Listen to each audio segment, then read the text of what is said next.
मल मूत्र या सड़ा पशु जानवर रखता है तो उसके लिए 3(1) ख के अंतर्गत मुकदमा दायर होगा।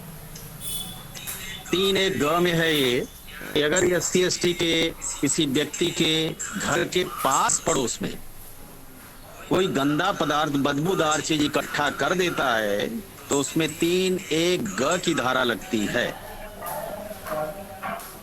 3(1) घ की धारा में यह है कि SC/ST के किसी सदस्य को जूतों की माला पहनाएगा या उससे नग्न या अर्धनग्न घुमाएगा तो उसके खिलाफ 3(1) घ का मुकदमा कायम होगा। क्लियर है? इसी स्पीड से चलो ना। जी हाँ बिल्कुल ठीक है ठीक सर। है। अगली धारा है 3(8) तीन 3(1)E। इंग्लिश हिंदी हम दोनों बोल दे रहे हैं। जी इसमें SC/ST के किसी सदस्य को फोर्सिबली बलपूर्वक उसके कपड़े उतारता है या उसका सिर मुंडन करता है, उसकी मूछें काटता है या हटाता है, चेहरे या शरीर पर कालिख या कोई चीज पोतता है तो उसके खिलाफ धारा 3(1) के अंतर्गत विधिक कार्रवाई होगी।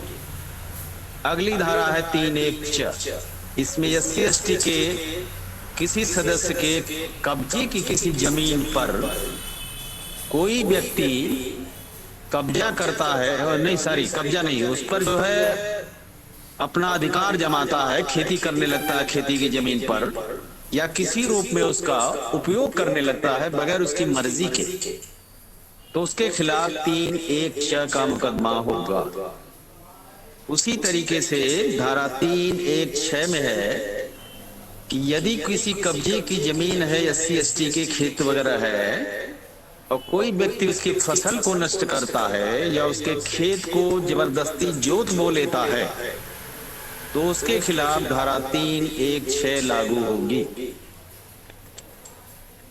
धारा 3(1) में यह है कि यदि कोई व्यक्ति किसी SC/ST के व्यक्ति को बेघर कराता है, उससे विदाउट एनी पेमेंट मजदूरी के काम कराता है जबरदस्ती, या बंधुआ मजदूर के रूप में इस्तेमाल करता है तो उसके खिलाफ धारा 3(1) लागू होगी।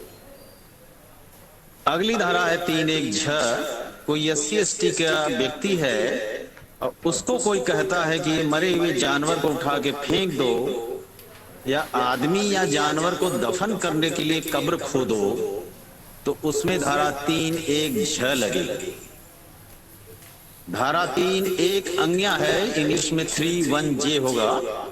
इसमें SC/ST के सदस्य को यदि कहा जाए कि तुम अपने हाथ से ये गंदगी साफ करो बगैर इक्विपमेंट के, चाहे वो मलमूत्र साफ करना हो या कोई गंदगी साफ करनी हो, हाथ से करने को विवश करता है तो उसमें धारा 3(1) लागू। अगली धारा है 3(1) इसमें यह है कि SC/ST की किसी औरत को देवदासी के रूप में पूजा या मंदिर में इस्तेमाल किया जाता है तो इसमें उसके खिलाफ धारा 3(1) या अंग्रेजी में 3(1) लागू। अगली धारा यह है कि SC/ST के सदस्य को यदि उसे पंचायत चुनाव में या किसी चुनाव में MLA MP के मतदान न करने दिया जाए या मतदान करने में बाधा डाली जाए तो उसके ऊपर 3(1) का लागू होगा। और यदि कोई अभ्यर्थी के रूप में SC/ST का आदमी नॉमिनेशन फाइल करने जा रहा है और उसको नॉमिनेशन फाइल करने से यदि उसको क्या कोई सवाल है क्या? जी सर, मतदान ना करने पर कौन सी धारा लगती है सर? हिंदी में बोलेंगे तो 3(1) का है। 3 में 1 रोमन का 1, जी इसके बाद हिंदी का ब्रैकेट में, ओके। उसके बाद एक और ब्रैकेट आएगा होगा। हाँ तो ये धारा लगेगी जब उसको मतदान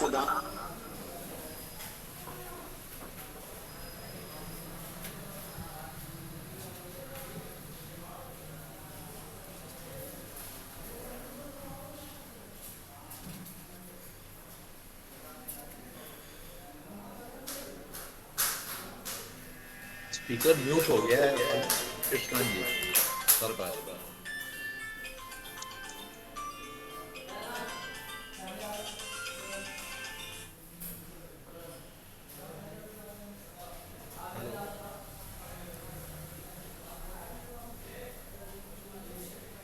हेलो, आवाज आ रही है? जी सर आ रही है। आ रही है। जी सर तो 3(1) आ में ये है कि नॉमिनेशन करने गया और उसको व्यवधान किया, रोका, तो वो धारा लगेगी। एक धारा इसी में और है, 3(1) का ई है। किसी निर्वाचन में यदि SC/ST के सदस्य का नाम निर्देशन का कोई प्रस्तावक है या समर्थक है और उसको प्रस्तावक या समर्थक को रोका गया तो उस पे धारा ई लग जाएगी इसी की, 3(1) की। अगली धारा है 3(1) इंग्लिश में 3(1)M है। इसमें यह है कि SC/ST के किसी सदस्य को, चाहे वह ग्राम प्रधान हो, वार्ड मेंबर हो, नगर निगम का अध्यक्ष हो, पंचायत से चुना हुआ है, उसको काम में बाधा डालते हैं, उसके कर्तव्यों कृत्यों के पालन में उसको बाधित करता है। अक्सर गांव में होता है, ग्राम प्रधान के सामने डंगा डाल देते हैं SC के, वो नहीं जानता, इसलिए इस कानून का इस्तेमाल वो नहीं कर पा रहा है। तो ऐसे में वो जो है 3(1) के अंतर्गत बाधक के खिलाफ FIR दर्ज करा के उसको दंडित करा सकता है। लेकिन इस ज्ञान का अभाव बहुत ज्यादा है, लोगों को पता नहीं है। अगला है 3(1)(ढ। इसमें यह है कि मतदान के पश्चात SC या ST के किसी सदस्य को घायल करता है, हमला करता है या सामाजिक या आर्थिक बहिष्कार करता है कि इसने हमारे मर्जी के खिलाफ वोट दिया है इसलिए मैं ऐसा करूंगा, ऐसा करता है, लोग होता है, खास करके गांव में, तो उसके खिलाफ ये 3(1)(ढ के अंतर्गत मुकदमा कायम होगा। अगली धारा है 3(1)(ण। किसी विशिष्ट अभ्यर्थी के लिए मतदान करने के पश्चात या उसके पक्ष में मतदान न करने के लिए यदि कोई व्यक्ति नाराज है जो कि नॉन SC/ST है और वो उस SC/ST के मतदाता के खिलाफ परेशान करने के लिए कोई कार्रवाई करता है, रास्ता रोकता है, पानी रोकता है, तो उसके खिलाफ ये धारा 3(1)(ण लगेगी। इसमें मतदान के दौरान भी है, मतदान के बाद का भी है, अलग अलग धाराएं हैं। अगली धारा है 3(1)(द। यदि SC/ST के किसी सदस्य के खिलाफ मिथ्या, द्वेषपूर्ण या तंग करने वाला कोई मुकदमा कायम किया जाता है तो उसके खिलाफ भी वो SC/ST का पीड़ित व्यक्ति 3(1)(त के अंतर्गत मुकदमा कायम कर सकता है, बशर्ते कि ये स्टैब्लिश्ड हो जाए कोर्ट ऑफ लॉ से कि इन्होंने मिथ्या केस मेरे खिलाफ किया था, प्रमाण रहित था, उसके बाद कर सकता है। यद्यपि ये बात इसमें लिखी नहीं है एक्ट में, लेकिन प्रैक्टिकल में यही है, क्योंकि उससे पहले लागू नहीं होगा। अगली धारा है 3(1)(थ। यदि कोई व्यक्ति किसी लोक सेवक को किसी SC/ST के खिलाफ कोई मिथ्या या तुच्छ सूचना देता है जिसके चलते लोक सेवक SC/ST को क्षति या नुकसान पहुंचा देता है, तो इसमें जो मिथ्या और तुच्छ सूचना देने वाले के खिलाफ 3(1)(थ का मुकदमा दायर होगा। अगला है 3(1)(द। इसमें एक SC/ST के किसी व्यक्ति को अपमानित करने के इरादे से लोक दृष्टि में आने वाले किसी स्थान पर अपमानित या अभित्रस्त करेगा। दूसरे शब्दों में, क्लियर शब्दों में बताना चाहता हूं कि लोक दृष्टि की जगह पर किसी SC/ST के व्यक्ति को, उदाहरण के साथ बता रहा हूं, कोई कहता है चलो हटो, तुम्हारी औकात क्या है, यहाँ बगल में बैठ गया, दूर बैठो, तो ये अपमान हो गया, उस पर ये धारा लगेगी इस तरह के मामलों में। अब यहाँ लोक दृष्टि को भी जानना जरूरी है कि लोक दृष्टि क्या है। लोक दृष्टि को एक्ट में डिफाइन नहीं किया, लेकिन लेकिन हाई कोर्ट में मिस्टर राव के केस में ये डिफाइन किया कि लोक दृष्टि उस स्थान को माना जाएगा जो घर के अंदर का न हो के खुले मैदान में हो, रास्ते पे हो, मार्केट में हो, शॉप में हो, ओपन, जहां की आम लोग दिखाई दें, खड़े हो सकते हैं, रह सकते हैं, उसको लोक दृष्टि माना गया है हाई कोर्ट के केस में। एक्ट में डिफाइन अभी तक नहीं किया इसको। अगला एक धारा है, वो भी लोक दृष्टि से ही रिलेटेड है। लोक दृष्टि में आने वाले किसी स्थान पर जाति के नाम से जाति सूचक गाली देने पर 3(1)ध की धारा लगेगी। सबसे ज्यादा 3(1)ध की धारा का मुकदमा कायम होता है, क्योंकि आए दिन लोग जो है गांव वगैरह में इलिटरेट माहौल दूसरा है और हर आदमी एक दूसरे की जाति से ही गाली देता है। शुरुआत वहीं से होती है अक्सर, खास तौर से इलिटरेट लोगों में। तो उसमें 3(1)ध की धारा लगेगी। अगली धारा है 3(1)न। इसके बारे में बहुत कम लोग को जानकारी है। इसमें एक SC/ST के सदस्यों द्वारा सामान्यतया धार्मिक माने जाने वाली या अति श्रद्धा से ज्ञात किसी वस्तु को नष्ट करेगा, हानि पहुंचाएगा या अपवित्र करेगा।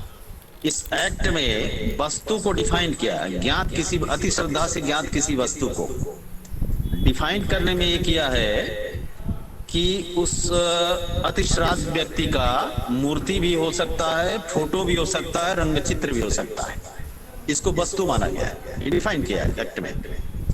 उदाहरण के लिए बताता हूं कि अगर कोई व्यक्ति बाबा साहब के रंग चित्र को, बाबा साहब भीमराव अम्बेडकर के रंग चित्र को, फोटो को या मूर्ति को अपवित्र करता है या उसको गंदा करता है, खंडित करता है, फाड़ता है, तोड़ता है, तो इसमें ये धारा लगेगी।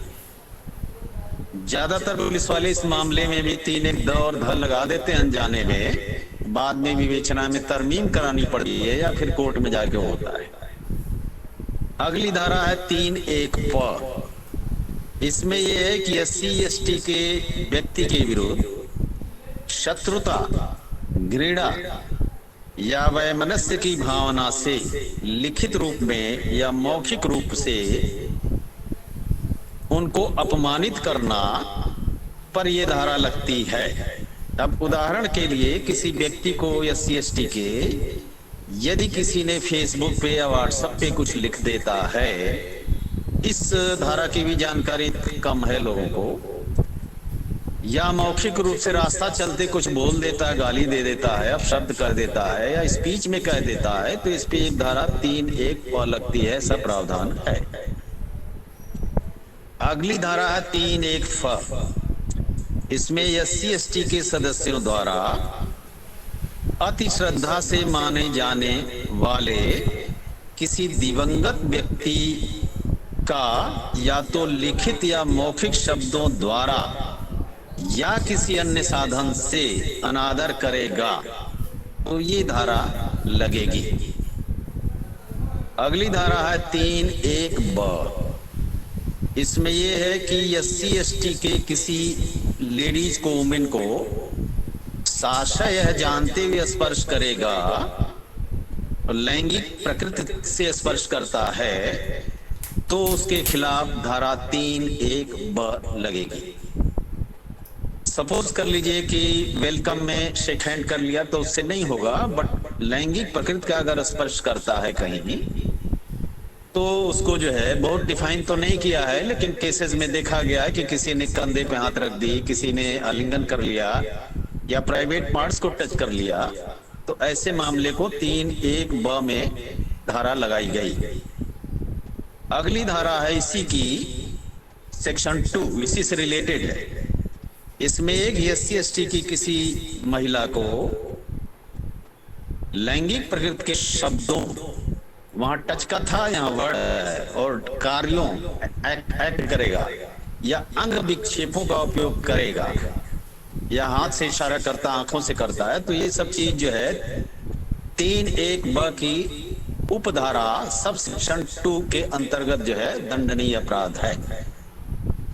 अगली धारा है 3(1) भ। इसमें यह है कि SC/ST का व्यक्ति के द्वारा इस्तेमाल किए जाने पानी के किसी स्रोत, वो स्रोत जलाशय भी हो सकता है, कुआं भी हो सकता है, हैंडपाइप भी हो सकता है, पानी का कोई भी साधन है, यदि कोई व्यक्ति उसको दूषित करता है, गंदा करता है, तो इसमें ये धारा 3(1) भ लागू होगी। अगली धारा है 3(1) म। इसमें एक SC/ST के किसी सदस्य को लोक समागम के किसी स्थान से गुजरने के लिए रोका जाता है, उसके रूढ़जन्य अधिकार से इनकार किया जाता है, वंचित किया जाता है, तो उसमें ये 3(1) म की धारा लगेगी। यहाँ लोक समागम का मतलब ये थोड़ा कठिन शब्दों में लिखते हैं लोग, पर निश्चित हिंदी लिखते हैं, सरल हिंदी में बताना चाहूंगा। लोक समागम का स्थान का मतलब है कि जहाँ सब कोई जाता है और केवल एक SC/ST को रोक दिया गया, उस स्थान को हम या उस रास्ते को हम लोक समागम बोलते हैं। उस स्थान को नहीं कहेंगे जहाँ किसी के घर का कोर्ट यार्ड है, तो उसमें उसकी इजाजत से जाना पड़ेगा। अगली धारा 3(1) यह है, इसमें यह है कि अनुसूचित जाति जनजाति के किसी सदस्य को उसके घर पे, गांव पे या कोई निवास स्थान टेम्पोररी है, हॉस्टल का कमरा है या धर्मशाला है, ऐसे जगहों को छोड़ने के लिए मजबूर कर दिया जाए, कहा जाए कि तुम यहाँ से छोड़कर भागो, यहाँ नहीं रहोगे, ऐसे में ये धारा 3(1) यह लागू होगी। अगली धारा है 3(1) यह के साथ का जुड़ रहा है। SC/ST के किसी सदस्य को यदि कहा जाए कि तुम इस कब्रिस्तान पे या श्मशान भूमि का उपयोग नहीं करोगे, झरना, कुआं, तालाब का उपयोग नहीं करोगे, जो सार्वजनिक है, सारे लोग उसका इस्तेमाल कर रहे हैं, लेकिन उसको SC/ST को SC/ST के नाते रोक दिया गया, तो इसमें धारा 3(1) यह क लग जाएगा। इसी का अ के बाद आ की सब सेक्शन है, उपधारा है, उसमें यह है SC/ST का कोई व्यक्ति साइकिल की सवारी करता है और उसके रोका जाए, बाइक की सवारी करता है रोका जाए, वाहन की सवारी रोका जाए, उसे जूते कपड़े पहनने से रोका जाए, विवाह की शोभा यात्रा निकाल रहा है उसको रोका जाए, या विवाह की शोभा यात्रा के दौरान घोड़े पर चढ़ के जा रहा है उसको रोका जाए, तो इसमें ये धारा आ की लगती है। अगली धारा है इसी में ई की धारा है, उपधाराएं चल रही है अभी 3(1) यक की। इसमें यह है कि जनता या समान धर्म के अन्य व्यक्तियों के लिए खुले किसी पूजा स्थल में प्रविष्ट करने से या किसी धार्मिक, सामाजिक, सांस्कृतिक शोभा यात्रा में भाग लेने से SC/ST को रोका जाता है, तो उसमें उपधारा ई लागू होगी। अगली उपधारा डबल ई है, बड़ी ई है। इसमें यह है कि किसी शैक्षणिक संस्था, स्कूल, कॉलेज, हॉस्पिटल, औषधालय, प्राथमिक स्वास्थ्य केंद्र, दुकान या लोक मनोरंजन या किसी अन्य लोक स्थान में प्रविष्ट होने से यदि उसको रोका जाता है, तो ये धारा इस केस में लागू होगी। अगली उपधारा उ है इसी के कंटिन्यूएशन में। इसमें यह है कि किसी वृत्तिक में व्यवसाय करना या किसी ऐसी उपजीविका, व्यापार, कारोबार या किसी नौकरी में नियोजन कर रहा है SC/ST का आदमी और उसके कार्य में बाधा डाली जाए, तो इसमें उपधारा उ लगेगी। अब अगली धारा है 3(1) की यख, उपधाराएं खत्म होगी इसकी। इसमें यह है कि जादू टोना करने या डायन होने के अभिकथन पर किसी SC/ST के सदस्य को शारीरिक हानि या मानसिक क्षति पहुंचाई जाए, तो उसमें धारा 3(1) यख लगेगी। अगली धारा है 3(1) य ग। SC/ST के किसी व्यक्ति या फैमिली या उसके किसी समूह का सामाजिक बहिष्कार या आर्थिक बहिष्कार करेगा या बहिष्कार की धमकी देगा तो उसमें ये धारा लागू होगी। अगली धारा 3(1) पर अभी चल रहे थे, धारा 3(2) आ गया, 3 का 2। इसमें यह है कि यदि कोई व्यक्ति किसी SC/ST के खिलाफ कोई अपराध कारित कराने के लिए मिथ्या साक्ष्य देगा या गढ़ेगा, फॉल्स प्रूफ देता है फंसाने के लिए, और उसको ऐसे केस में फंसा रहा। हाँ जी, कुछ सवाल है तो पूछें। ये धारा है कि दोबारा से रिपीट कर दो, मैं लिख रही थी तो लिख नहीं पाई। नहीं, इसके पहले वाले को मैडम। हाँ हाँ, अच्छा, वो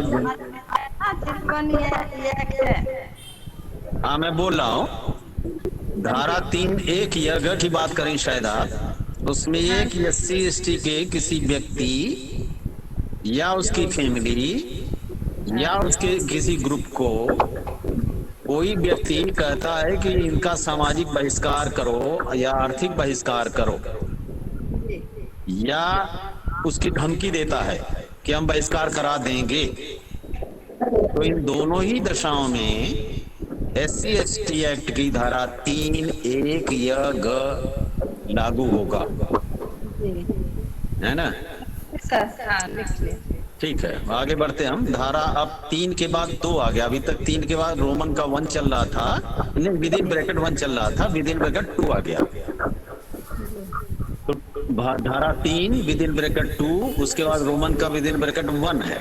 इसमें यह है कि कोई मिथ्या साक्ष्य, फॉल्स प्रूफ दे दिया और किसी SC/ST के खिलाफ दे दिया, और ऐसे केस में दे दिया जैसे धारा 302 है, जिसमें मृत्यु दंड तक हो सकती है, और यदि उसकी मृत्यु दंड हो गई, बाद में यदि कोई साक्ष्य ऐसा मिलता है कि इस आदमी ने तो फॉल्स प्रूफ देकर कोर्ट में ऐसा किया था,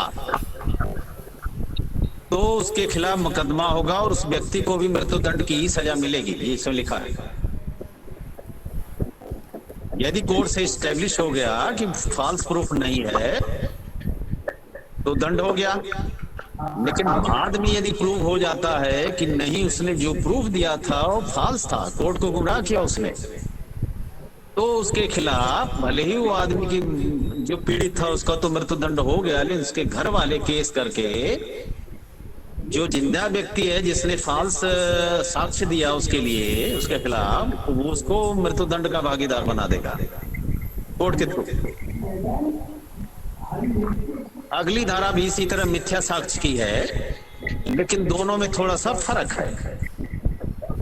दूसरी धारा में यह है कि यदि कोई व्यक्ति मिथ्या साक्ष्य गढ़ेगा और SC/ST के लिए मौत दंड तो नहीं मिलेगी, लेकिन इसके लिए सजा हो जाएगी 1 साल, 2 साल, 4 साल, 7 साल, 10 साल की आजीवन, मौत दंड को छोड़ के, तो उसके खिलाफ भी वो पता चल प्रूव हो जाए कि मिथ्या साक्ष्य दिया था, तो उसके ऊपर केस दर्ज होगा, उसको 7 साल की सजा होगी, जुर्माना भी होगा मिथ्या साक्ष्य देने वाले को। क्लियर? आगे बढ़ो जी। अगली धारा इसी में उपधारा है 3, रोमन का 3 विदिन ब्रैकेट। इसमें यह है कि यदि कोई SC/ST के व्यक्ति के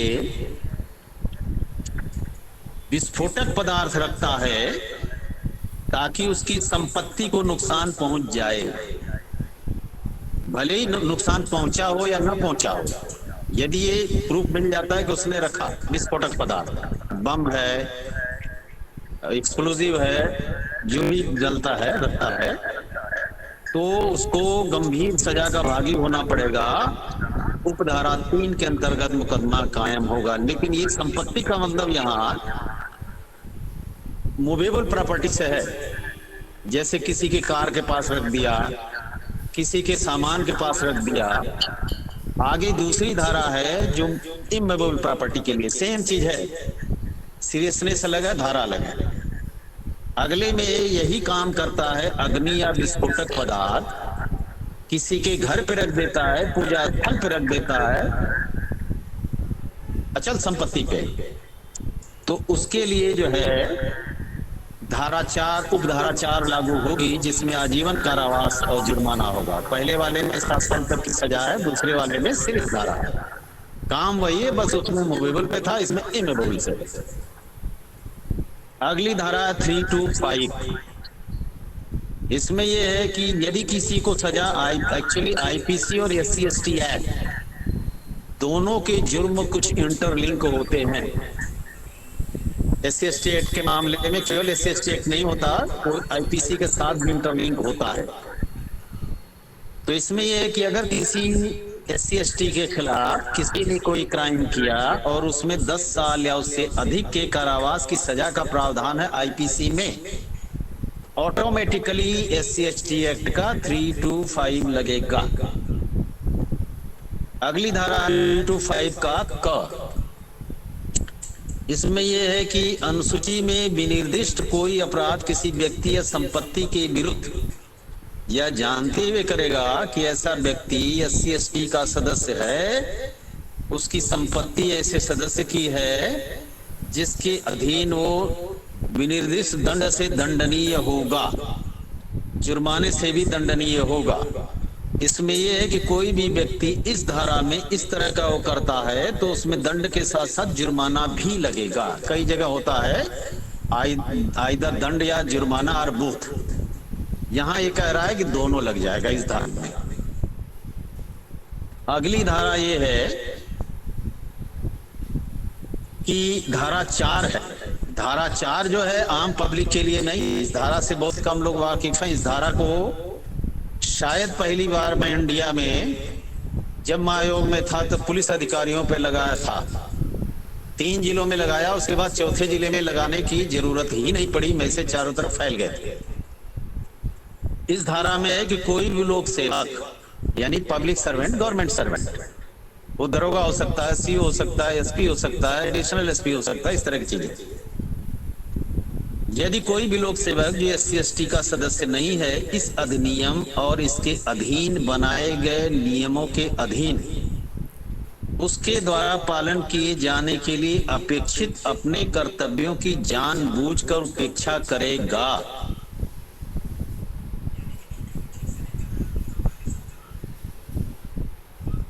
जिसकी अवधि 6 माह से लेकर 1 साल तक की हो सकती है, दंडनीय होगा। इसमें यह है कि फॉर एग्जाम्पल आगे लिखा भी है, अब पहले जब हमने इसको लागू किया था तब इतना डिटेल नहीं लिखा था, मेरे हटने के बाद ये चीज आ गई। आगे लिख दिया किन दशाओं में हम ये धारा 4 लागू करेंगे अधिकारियों के ऊपर। पहला है पुलिस थाने के इंचार्ज द्वारा सूचनाकर्ता के हस्ताक्षर लेने से पहले, यानी कि FIR दर्ज हो गई, उस पर साइन लगती है, मौखिक रूप से दी गई सूचना को सूचनाकर्ता को पढ़कर सुनाना। उसने मौखिक रूप से बताई, थाने के लोगों ने उसको लिखित रूप में लेखबद्ध किया, FIR दर्ज किया, लेकिन उसको पढ़ के नहीं सुनाया। हो सकता है आदमी कम पढ़ा हो, इलिटरेट हो, तो उसके साथ छल कपट हो जाएगा। तो या फिर लिखा ही नहीं FIR, या लिखा नहीं, या लिख तो लिया लेकिन पढ़ के नहीं सुनाया, साइन करा के दे दिया। तो ऐसे में यदि वो कंप्लेंट करता है तो इस पे धारा 4 के अंतर्गत वहां का थानाध्यक्ष जो है जेल का हकदार होगा। इसकी जानकारी बहुत कम लोग को, आज भी पढ़े लिखे लोग को भी नहीं, वकील लोग भी बहुत से लोग नहीं जानते हैं, क्योंकि वो लोग हर एक्ट को इतनी बारीकी से नहीं समझ पाते, पढ़ नहीं पाते, शायद पढ़ते नहीं।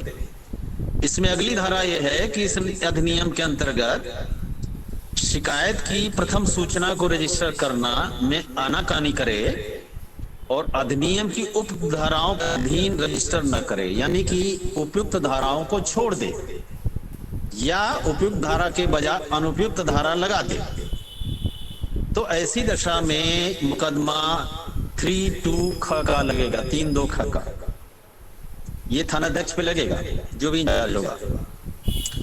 अगला है इस प्रकार अभिलिखित की गई सूचना की एक प्रति सूचनाकर्ता को तुरंत प्रदान न करना। जनरली क्या होता है प्रैक्टिकली, प्रैक्टिस में FIR तो दर्ज कर लेते हैं, काफी थानाध्यक्ष लोग देते नहीं थाने का, वो मांगेगा घूमेगा तब भी नहीं देंगे, अपने आप देने का है इसमें। कहीं इसका इस्तेमाल कर दिया तो थानाध्यक्ष जी जेल चले जाएंगे 1 साल के लिए। अगली धारा है पीड़ितों या साक्षियों के कथन को अभिलिखित करने न देना। वो आदमी कई बार अपने गवाह लेकर आ रहा है और थाने में एफआईआर दर्ज कराते समय अपने गवाहों के बयान दर्ज कराना चाहता है। कोई जरूरी नहीं कि गवाहों के बयान उसी वक्त दर्ज करा दे, बाद में विवेचना के दौरान भी हो सकता है, लेकिन ये राइट है वादी को कि वहां उस समय गवाहों का बयान दर्ज करा दे। उसकी मर्जी है, बाइंडिंग नहीं है, अनिवार्य नहीं है।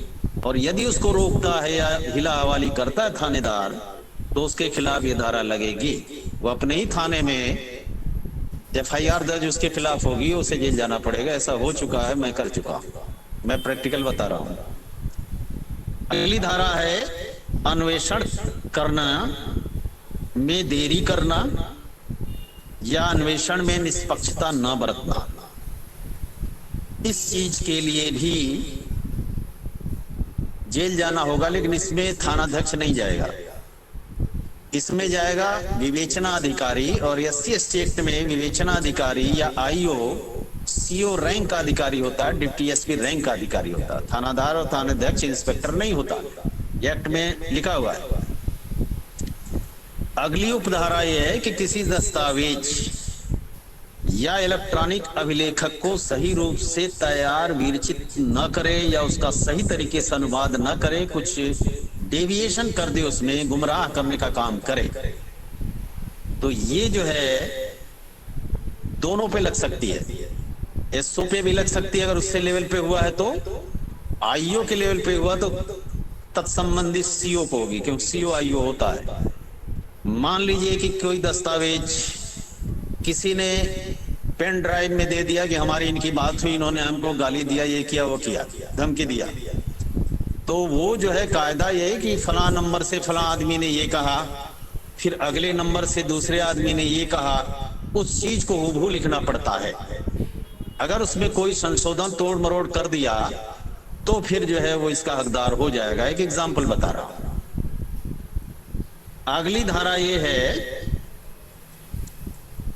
लेकिन ये जो धारा 4 का मुकदमा कायम होगा पुलिस ऑफिसर के खिलाफ, 2016 से अमेंडमेंट हुआ है। उसके पहले जब मैं हुआ करता था तो हम लोग सीधे आयोग से ऑर्डर कर देते थे SP को, और SP सीधा FIR दर्ज करके उन्हें अरेस्ट करता था या भाग जाते थे लोग, SO लोग, लेकिन दर्ज हो जाता था। लेकिन अब ऐसा नहीं। अब ये संशोधित अधिनियम के अनुसार इसकी शिकायत जो है SC/ST एक्ट की फास्ट ट्रैक कोर्ट होती है, वहां करने पड़ेंगे। और वहां से एक ऑर्डर होगा कि जिले में एक एडमिनिस्ट्रेटिव कमेटी बैठेगी, प्रशासनिक जांच कमेटी, ADM लोग होते हैं जनरली, तो वो जांच करके देखेंगे कि इसमें सही में SO लेवल पे या IO CO लेवल पे कोई गलती हुई है क्या।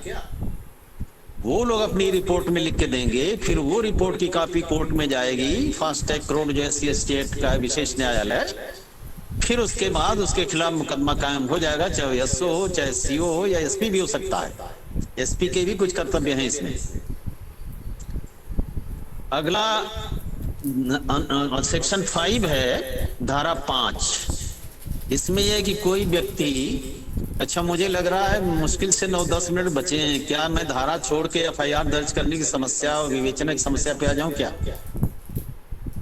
आप लोग जैसा इजाजत दें मुझे। 12:51 हो रहा है, 9 मिनट बचे हैं।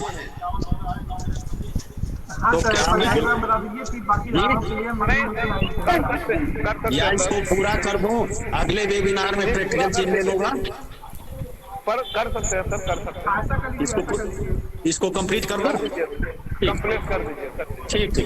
कंप्लीट कर। अगली धारा 315 की है, धारा 315 की। इसमें ये कोई व्यक्ति इस अध्याय के अधीन किसी अपराध के लिए पहले दोष सिद्ध हो चुका है और दूसरे अपराध फिर कर दिया है, तो कारावास उसकी जो होगी वो 1 वर्ष से कम की नहीं होगी और उसके लिए जुर्माना भी लगेगा। अगली धारा 6 है।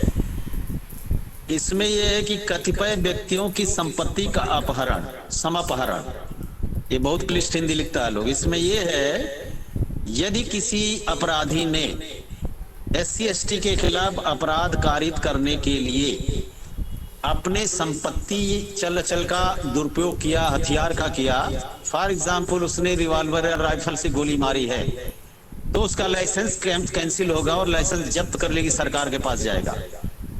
अगर उसने अपनी कार में अपहरण किया है या बलात्कार किया तो उसकी कार जब्त हो जाएगी, उसकी संपत्ति नहीं रहेगी। लेकिन ये ऑर्डर प्रशासनिक नहीं होगा, ये SP नहीं करेगा, DM नहीं करेगा, फास्ट ट्रैक कोर्ट करेगी, विशेष न्यायालय करेगी। उसी तरीके से अगर अपने घर के अंदर किसी का मर्डर कर दिया है उसने, या अपने घर के अंदर उसने जो है रेप कर दिया है, तो उसके घर को भी गवर्नमेंट कन्फिस्केट करेगी कोर्ट के ऑर्डर से। कोर्ट उसी केस के दौरान संज्ञान में लेते हुए ऑर्डर कर सकता है, प्रावधान है। अगली धारा ये है कि यदि कोई व्यक्ति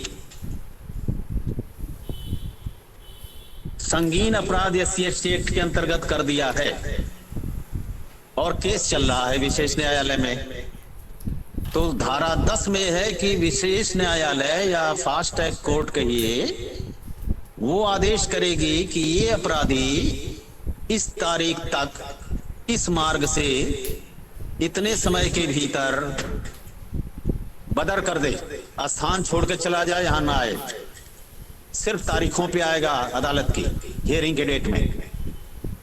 ऐसा लगेगा कि इससे खतरा है, गवाह मारे जाएंगे, वादी मारा जाएगा, तो इस तरह निष्कासन का भी आदेश 2016 के संशोधित अधिनियम से हो चुका है। इसकी जानकारी भी बहुत कम लोग को है। विशेष न्यायालय उस व्यक्ति द्वारा जिसके खिलाफ ऐसा आदेश किया गया है, जिसको कि वहां से निष्कासित कर दिया गया अपने स्थान से, जिले से, तो उसका पूरा विवरण लेखबद्ध किया जाएगा, उसको फोटो लिया जाएगा और सब लेकर के रिपोर्ट जो है पुलिस के माध्यम से कोर्ट में जमा होगी। और वो आ रहा है वापस, नहीं आ रहा है, इस बात को इंश्योर जो है जिला प्रशासन और पुलिस करेगा। अगर आता है दोबारा, उसके लिए एक अलग से एक और धारा लगेगी और उसके बाद फिर कोर्ट संज्ञान में लेगा और फिर उसके लिए बहुत ही मुसीबत का कारण हो सकता है। इसके साथ साथ ये भी है, ये जो पीड़ित लोग होते हैं इनको आर्थिक सहायता का भुगतान भी होता है, सुरक्षा भी प्रदान की जाती है, तो उसका काम ये है जिला प्रशासन का है। जिले की जो पुलिस है उसको यदि खतरा है तो प्रोटेक्शन देगी, उसको लाइसेंस की जरूरत है जान माल के बचाने के लिए, तो एज ए स्पेशल केस जो उसको बंदूक, रिवॉल्वर जिसका वो लाइसेंस चाहे मिलेगा, जो कि एडमिसिबल है, ये नहीं कि वो मोर्टार का और उसका स्टेन गन का मांगे तो नहीं मिलेगा। इसके अलावा उसको आर्थिक सहायता के रूप में धनराशि मिलती है। जिला समाज कल्याण कार्यालय होता है हर जिले में। पुलिस जैसे ही इस केस की विवेचना शुरू करती है, कुछ केसेज में मेडिकल रिपोर्ट के बाद ही, मेडिकल एग्जामिनेशन रिपोर्ट आने के बाद हो जाती है, जैसे रेप है, मर्डर है। उस केसेज में है कि FIR दर्ज होते मिलती है। कुछ केसेज में है कि FIR किस्तों में मिलता है, 3 किस्तों में मिलता है, और कुछ में ये कुछ की तीसरी किस्त मिलती है विवेचना पूर्ण होने के बाद, चार्जशीट लगने के बाद मिलती है। तो अलग अलग अमाउंट है अलग अलग धाराओं में। कोई भी धारा SC/ST एक्ट की ऐसी नहीं है जिसमें उसको आर्थिक सहायता ना मिले। तो इतनी चीजें इस एक्ट की जो मुख्य चीजें हैं जो बहुत जरूरी थी जानकारी के लिए। और ये आर्थिक सहायता मिलना आसान नहीं है। प्रैक्टिकली देखा जाए तो इन लोगों को समय से नहीं मिल रहा है, यहाँ तक कि कुछ केसेज में विलंब से भी नहीं मिल रहा है। इस पे हमने एक बार ड्राइव चलाया था, तब मुझे पता चला कि इसमें बहुत ज्यादा लिथार्जी या शिथिलता है। इसमें चूंकि कई एजेंसी इन्वॉल्व है। एक तो ये कि पुलिस का काम है कि उनसे आधार कार्ड ले, बैंक अकाउंट नंबर की फोटोकॉपी ले पहले पेज की, और विवेचना जो रिपोर्ट लगाई है, विवेचना करने के बाद जो चार्जशीट लगाई है उसकी कॉपी लगाते हुए जिला समाज कल्याण को भेजेगा। अब जिला समाज कल्याण उसको पास कराएगा, DM से अप्रूव कराने के बाद चेक काट करके उनको देगा। अब ये 2-3 एजेंसियों के बीच में थाना है, आईओ है, एसपी का ऑफिस है, प्लस वो जिला समाज कल्याण कार्यालय है और डीएम है। इतने डिफरेंट एजेंसीज में होने के नाते कहीं ना कहीं डीएम के यहाँ तो नहीं रुकता है, उसके पहले वाली एजेंसियों में रुकता है। तो जिसको मालूम नहीं है उसको कुछ केसेस में नहीं मिलता है, जिन्हें मालूम भी है कोई सुनता नहीं है, तो जो है देर होती है, विलंब से मिलता है। तो ये जानकारी भी होनी जरूरी है लोगों को। और इस एक्ट में ये भी है कि SC/ST एक्ट का कोई व्यक्ति है तो प्रमाण के लिए अपना कास्ट सर्टिफिकेट भी लगाना पड़ता है कि सचमुच वो SC/ST है भी या नहीं है। तो ये इसलिए किया गया है ताकि कोई इन जिन्होंने व्यक्ति इसका दुरुपयोग ना कर दे। और इस एक्ट के बारे में ये भी है कि अन्य मामलों में विवेचनाधिकारी सीओ के नीचे का होता है। इसमें जानबूझ के सीओ रैंक का इसलिए रखा गया कि एसआई ही एसओ हो जाते हैं, एसआई ही विवेचनाधिकारी होते हैं। बहुत से लोग रैंकर होते हैं, कांस्टेबल हेड कांस्टेबल से प्रमोट होके आ जाते हैं। इसकी कॉम्प्लिकेसी के सामने सही तरीके से विवेचना नहीं कर पाते और इसीलिए ऊपर के रैंक का अधिकारी लगाया गया। दूसरा ये भी है कि एसआई रैंक का होता है, थोड़ा निष्पक्षता मेंटेन करने में डेविएट होता है, हल्का भी दबाव आएगा। बहुत पुलिस केसेस में दबाव आते हैं, चाहे किसी भी एक्ट का केस हो, कहीं मंत्री का आएगा, कहीं सांसद का आएगा, कहीं विधानसभा का सदस्य का आएगा, किसी का भी आता रहता है। तो एक रैंक ऊपर इसलिए बढ़ा दिया गया ताकि आसानी से कोई विवेचना को प्रभावित न करे अनावश्यक दबाव या प्रभाव ला करके। लेकिन तब भी चलन में, प्रैक्टिस में दबाव चलता है। उस दबाव को कैसे काउंटर करना है, अब इसको मैं अगले वेबिनार में इसको कवर कर लूंगा, क्योंकि ये 1 घंटा पूरा हो गया लग रहा है टाइम घड़ी की। सर एक चीज जानना चाह रहा हूँ सर, पूछना हो तो आप लोग पूछ सकते हैं। हाँ सर, ये पूछ रहा मैं ये जानना चाह रहा हूँ सर कि मान लीजिए